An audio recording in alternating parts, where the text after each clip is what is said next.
Good evening everyone. Self study CGTET में आप सभी का स्वागत है। यदि आप हमारे वीडियो में नए हैं तो चैनल को सब्सक्राइब कर ले और बेल आइकन को प्रेस कर ले, जिससे आपको हमारे वीडियो का नोटिफिकेशन मिलता रहे। तो चलिए स्टार्ट करते हैं आज की वीडियो। तो आज की वीडियो है सीजीटेट और टीचर भर्ती वर्ग 3 की है, जिसमें पर्यावरण पेडागॉजी से संबंधित जो है प्रश्न पूछा जाता है और यह इकाई 4 और इकाई 5 से पूछा जाता है। तो चलिए स्टार्ट करते हैं वीडियो को। तो इस टॉपिक से जो है पर्यावरण की इकाई 4 से जो है 4 नंबर के प्रश्न पूछे जाते हैं सीजीटेट में, और टीचर भर्ती यानी कि सहायक शिक्षक वर्ग 3 में जो है यहाँ से 3 नंबर के प्रश्न पूछे जाते हैं। यह वीडियो जो है बहुत ही इंपॉर्टेंट है। यहाँ से जो इंपॉर्टेंट नोट्स है उनके माध्यम से देखेंगे, थ्योरी नहीं देखेंगे, और जो भी प्रश्न बना हुआ है, जो बनने वाला है, उनको देखेंगे। तो जो भी प्रश्न बनेंगे यहीं से बनेंगे, तो वीडियो को शुरू से अंत तक जरूर देखें। टॉपिक है पर्यावरण अध्ययन का शिक्षण शास्त्र यानी कि पर्यावरण का पेडागॉजी। पर्यावरण अध्ययन कैसे पढ़ाएं, तो इसमें टॉपिक है विज्ञान शिक्षण। बच्चों को विज्ञान शिक्षण क्यों दिया जाता है, विज्ञान क्यों पढ़ाया जाता है बच्चों को। कक्षा में हम विज्ञान शिक्षण के लिए बच्चों में उन क्षमताओं को विकास हो सके जो उसे स्थापित मान्यताओं पर प्रश्न उठाने वाला, संवेदनशील, एक बेहतर इंसान जो अपनी जिंदगी को बदलने के लिए ज्ञान हासिल करने वाला, पाठ्य पुस्तकों में स्थापित प्रयोगों की जांच करने वाला, तर्क करने वाला, खुले दिमाग वाला, अपने विचारों को व्यक्त करने वाला, सृजनशील, अपने आसपास की दुनिया का अवलोकन कर अपनी अवधारणाओं को तार्किक सूत्रों में पिरोने वाला, निष्कर्ष निकालने वाला बन सके। इस तरह से जो है बच्चों में विज्ञान शिक्षण का उद्देश्य यही है कि बच्चे जो है खुले अंत वाले हो, अपसारी चिंतन वाले हो, अपने विचार को व्यक्त करने वाले हो, और जो है जो भी समस्या उसके पास आती है उनको आसानी से उसको समस्या का समाधान करने वाला हो। इस तरीके से इन सभी चीज़ों का विकास करने के लिए बच्चों को जो है विज्ञान शिक्षण दिया जाता है। इसको आप अच्छे से पढ़ लीजिएगा एक बार। आगे है, ये भी महत्वपूर्ण है, यहाँ से प्रश्न बन सकता है निगेटिव पॉजिटिव के रूप में। प्राथमिक स्तर की कुछ ध्यान रखने वाली महत्वपूर्ण बातें। कक्षा में ऐसे माहौल बनाएं जो बच्चों के प्राकृतिक व्यवहार के निकटतम हो। बच्चों को इस तरह से माहौल बनाएं कि जो भी उसके परिवेश से जो जुड़ा हुआ है उस तरीके से जो है बच्चे को माहौल बनाएं। बच्चों को खोजी, सक्रिय, चिंतनशील और सृजनशील समझे। बच्चे को जो है खोजी, चिंतनशील और सक्रिय समझे। बच्चे की बुनियादी क्षमताओं, उनके अनुभव और उनके परिवेश को ध्यान में रखें। बच्चे की जो क्षमता है, उनके अनुभव है, उनके जो परिवेश है, उन सभी को ध्यान में रखें।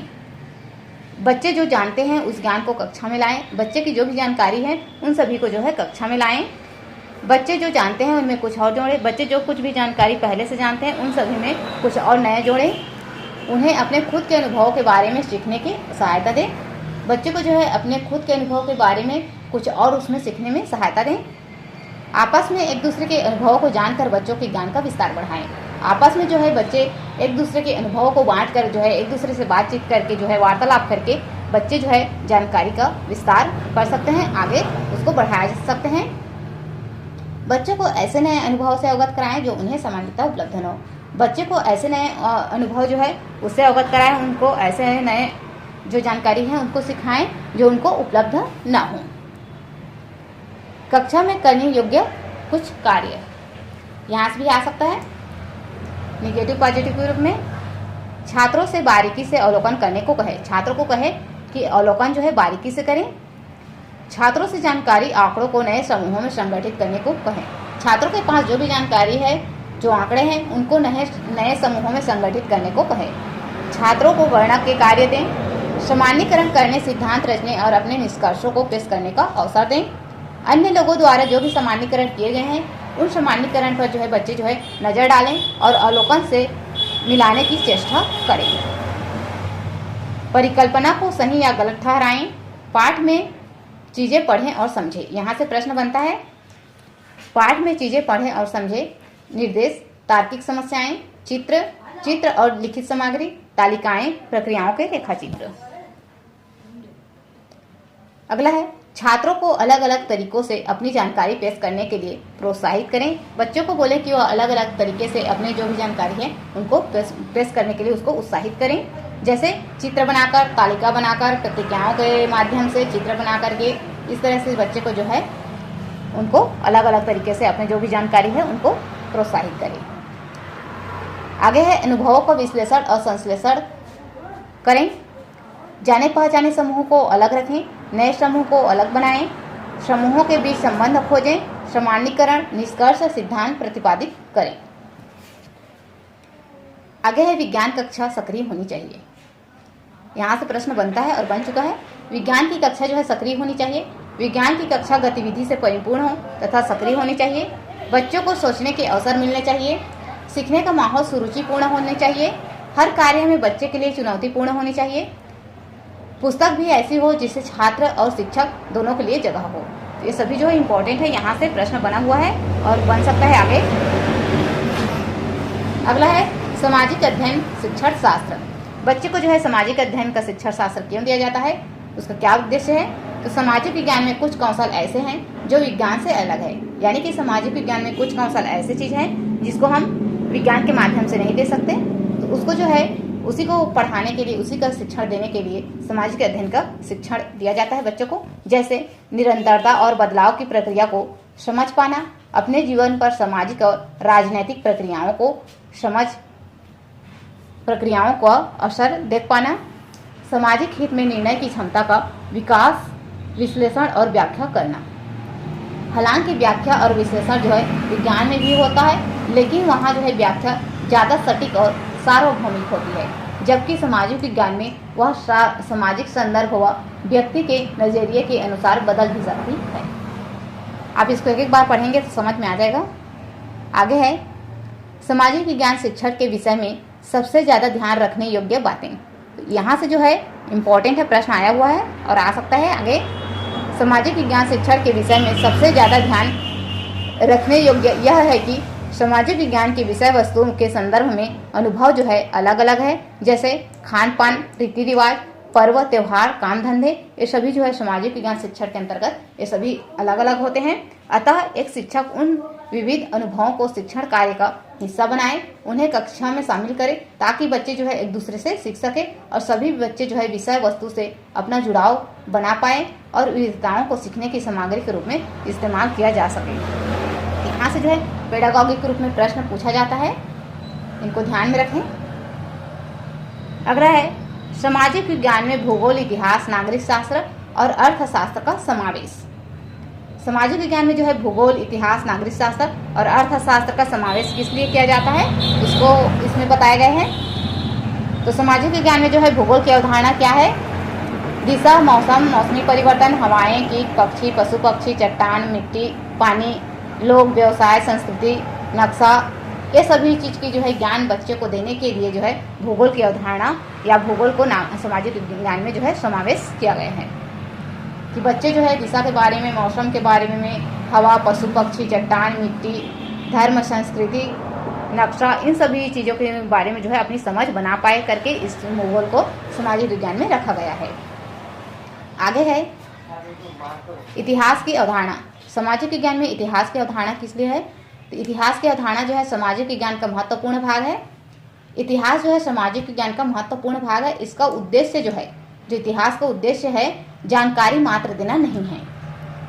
बच्चों को जो है इतिहास का उद्देश्य जानकारी मात्र देना नहीं है, बल्कि बच्चों को ऐतिहासिक जो दृष्टिकोण है उसके महत्वपूर्ण पहलुओं से परिचित कराना है, ताकि वे सामाजिक प्रक्रिया में निरंतरता, बदलाव के कारण संबंध को और इससे समय की भूमिका को समझ सके। यानी कि बच्चों को जो है सिर्फ इतिहास में उसको जो ऐतिहासिक दृष्टिकोण है या जानकारी जो है उन्हीं को सिर्फ जो है दिखा देना, यानी उनकी जानकारी दे देना नहीं है, बल्कि उनको ऐतिहासिक जो दृष्टिकोण के जो महत्वपूर्ण पहलू है उन सभी से परिचित कराना है। जो भी चीज़ें, जो घटनाएं घटित हो रही हैं, उनकी समय और उनकी भूमिका, उनकी कार्यकरण, इन सभी के बारे में जो है अपनी समझ बना सके। अगला है नागरिक शास्त्र की अवधारणा। नागरिक शास्त्र की जुड़ाव नागरिक के महत्व के साथ जुड़ा है, जिसे जनतांत्रिक ढांचे में हर नागरिक के शासन और प्रशासन से संबंध को समझना बहुत जरूरी है, क्योंकि वर्तमान में व्यक्ति के जीवन में शासन की भूमिका बहुत महत्वपूर्ण हो गई है। अतः नागरिक शास्त्र का उद्देश्य विभिन्न पदों व तंत्रों के गठन, अधिकार क्षेत्रों के निरस वर्णन देने के बजाय बच्चों को प्रशासनिक ढांचों के नियमों, उनकी कार्यप्रणाली को देखने के, समझने तथा उनकी अच्छी बुरी वास्तविकता से रूबरू करवाना है। यानी कि जो है बच्चों को सामाजिक विज्ञान में नागरिक शास्त्र की अवधारणा या उसके शिक्षण किस लिए दिया जाता है, तो बच्चों को जो है जो भी राजनीतिक जो भी जानकारी हैं उनके बारे में उसको अवगत कराना रहता है, क्या अच्छा है क्या बुरा है, इन सभी चीज़ के बारे में जो है बच्चे जो है समझ बना पाए और जो भी उनके अधिकार है, जो कर्तव्य है, उन सभी चीज़ों के बारे में जान सकें। इसलिए बच्चों को जो है नागरिक शास्त्र की अवधारणा दिया जाता है। अगला है अर्थशास्त्र की अवधारणा। तो बच्चे को जो है अर्थशास्त्र की अवधारणा किस लिए दिया जाता है? अर्थशास्त्र के ढांचों की कुछ मूलभूत आवश्यकताओं की समझ विकसित होनी चाहिए। अर्थशास्त्र के अंतर्गत आमतौर पर सरकारी विकास नीतियों का ब्यौरा, उसकी समस्याओं का मोटा खाका प्रस्तुत किया जाता है। जैसे हम कक्षा में बच्चों को अनेक स्थानीय बाजार के बारे में बता सकते हैं। अर्थशास्त्र की जो है अवधारणा बच्चे में कैसे विकसित कर सकते हैं? तो बच्चे को जो है गतिविधि के माध्यम से कर सकते हैं। बाजार के रोल प्ले जो है करने को कह सकते हैं, जिसमें कुछ बच्चे जो है दुकानदार बनेंगे, कुछ बच्चे जो है खरीदार बनेंगे। इस प्रकार जो है क्रय विक्रय विनिमय प्रक्रियाओं के नज़दीकी से देख पाएंगे और समझ पाएंगे कि किस प्रकार बाजार विकसित होता है। गतिविधि के रूप में बच्चे को जो है बैंक, पोस्ट ऑफिस आदि भ्रमण करवाते हुए वहाँ की प्रक्रियाएं समझाई जा सकती है, जिससे अर्थशास्त्र में बाजार, मुद्रा, उत्पादन, मांग, उद्योग, मूल्य जैसी अमूर्त अवधारणाओं को ठोस और रोचक उदाहरणों के द्वारा व्यक्त करने की जरूरत है, जिससे बच्चा खुद को विषय से जुड़ा हुआ पाए। आगे है कक्षा में शिक्षण कार्य। चित्रों को पढ़ना। सभी बच्चे चित्र देखते हैं, पढ़ते हैं। कुछ ज़्यादा हम जानते हैं कि बच्चे चित्र को उस तरह नहीं पढ़ते जैसे हम पढ़ते हैं। पाठ्य पुस्तकों, पत्र पत्रिकाओं, किताबों आदि में दिए गए चित्रों को पढ़ाते समय बच्चों को क्या दिक्कतें आती है तथा उनके आसपास की दुनिया को चित्रों में प्रस्तुत करने में वे किन मुश्किलों का सामना करते हैं। साथ ही बच्चों में कल्पना करने की शक्ति का विकास या क्षमता का विकास होती है। यानी कि बच्चे जो है चित्र को किस तरीके से पढ़ते हैं और हम वयस्क जो है चित्र को किस तरीके से पढ़ते हैं, तो जो है दोनों में अंतर होता है। बच्चे जो है चित्र के माध्यम से ही अपने जो अभिव्यक्ति है उनको व्यक्त कर पाते हैं। चित्र के माध्यम से ही बच्चे में जो है कल्पना शक्ति का विकास होता है और चित्र जो है बच्चे को अच्छा लगता है, इसलिए चित्र को ज़्यादा पसंद करते हैं बच्चे। तो चित्र के माध्यम से बच्चे को अधिक से अधिक पढ़ाना चाहिए और चित्र के माध्यम से ही बच्चों को चित्र को पढ़ना सिखाना चाहिए। इसके बारे में इसमें बताया गया है। जैसे कि बच्चों को मौसम के बारे में पढ़ाना है तो मौसम से संबंधित जो भी सामग्री है उसके बारे में हमें उपयोग करना आना चाहिए और उसके संबंधित जो भी सामग्री है उपलब्ध होनी चाहिए। इस तरीके से बच्चे को पढ़ाने में जो है बच्चे जो है आसानी से उसको सीख सकते हैं। इससे संबंधित जो थ्योरी है उनको नहीं देख रहे हैं, डायरेक्ट जो संबंधित जो भी पिछले पढ़े हुए हैं उनसे संबंधित जो भी प्रश्न है उनको देखेंगे। चलिए आगे देखते हैं। देखिए यहाँ पर है बच्चों द्वारा बनाए गए चित्र। चित्र बनाना बच्चों को अच्छा लगता है। चित्र के माध्यम से बच्चे अपने विचारों को प्रस्तुत करता है। एक बच्ची द्वारा बनाए गए चित्र हमें इतना अच्छा न लगे, लेकिन उनके सार्थक शब्दों को हमें समझना होगा। हमें लगे कि चित्र कुछ नहीं कहते, हमें लगता है कि चित्र जो है कुछ नहीं कहता, लेकिन बच्चे जो है उन चित्र के माध्यम से अपने जो भी विचार हैं उनको व्यक्त करते हैं। तो हमें चित्र को अच्छे से समझना है, उसको देखना है वो क्या व्यक्त करना चाहते हैं। तो इस तरह से बच्चे के जो भी चित्र बनाते हैं उनको हमें अच्छे से समझना है।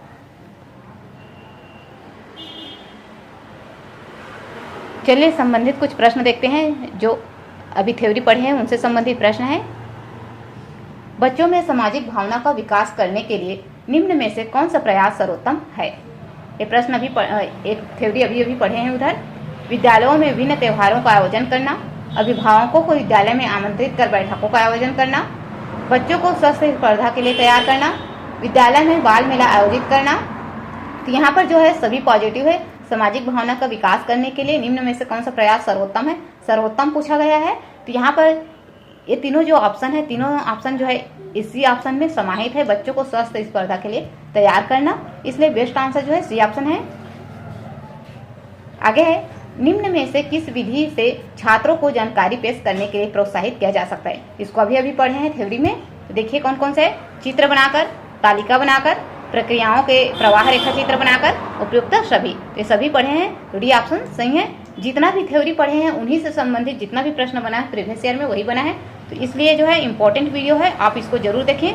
अगर वीडियो आप देखना नहीं पसंद कर रहे हैं तो आप डी सेकेंड ईयर के जो पर्यावरण की बुक है उसको अच्छे से पढ़िएगा और अपने खुद से नोट्स बनाइए।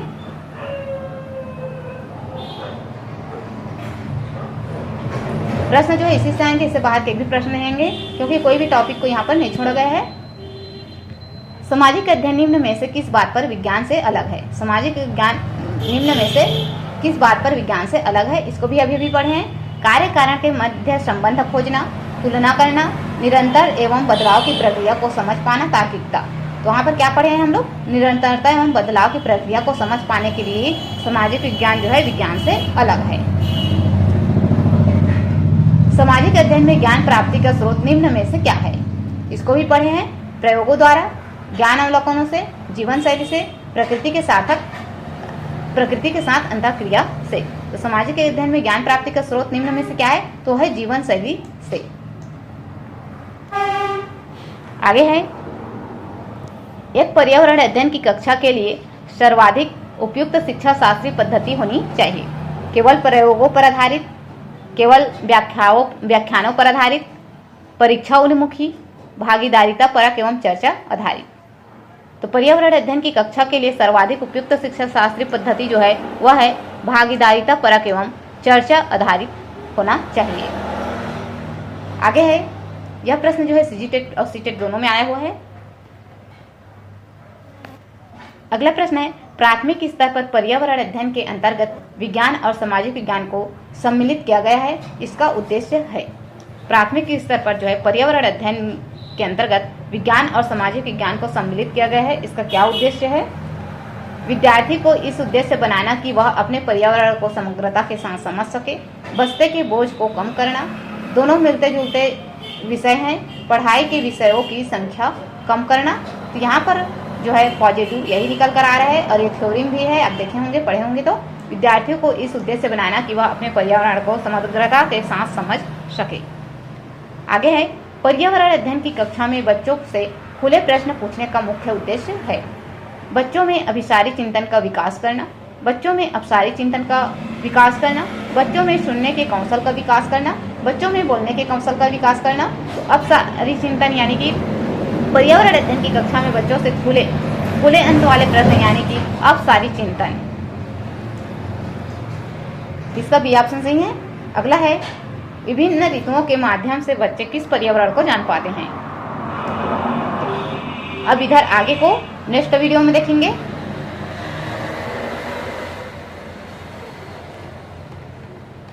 जितना थ्योरी पढ़े हैं उतना तक के लिए इतना प्रश्न है। अब इधर आगे का जो भी है प्रश्न, ये सभी आगे के जो थ्योरी पढ़ेंगे उसमें इसको देखेंगे। तो अगला वीडियो जो है नेक्स्ट डे मिलेंगे। वीडियो को पूरा देखने के लिए धन्यवाद।